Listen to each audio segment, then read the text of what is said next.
agriculture sector, but only if you do it the right way. Now, doing it the right way would mean that you get the right knowledge about the sector. This entrepreneur believes that specialization is one of the ways to do it. And one of the areas one can specialize into is medicinal agriculture. These are the opportunities in this space.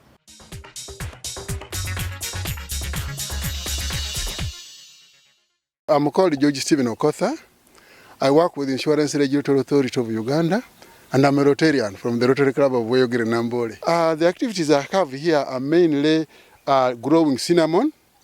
I also grow soursop and lemon and lime, but I specialize mainly in cinnamon because it is very medicinal, and I encourage people to also grow it.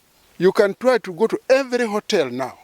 There is cinnamon, either in the tea or in the rice.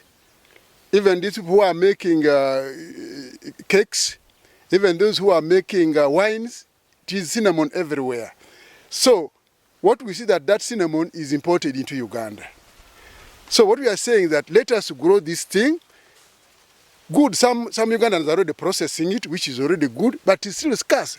When you go to the market, you find cinnamon. So you cannot, in Uganda, to say tediba, you cannot be stuck with what? With the cinnamon. You can sell, people will always come to you. You don't even have to look for people. People will always come to you because they want the leaves for spices. They want the bark of the cinnamon. Some even want the roots.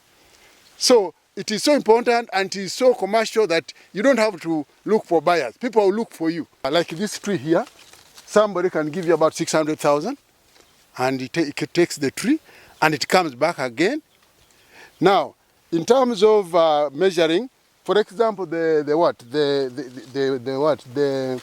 seeds now go for 200,000 a kilo, and that's not bad money. Now we have seedlings also, which go from 5,000 to even 25,000.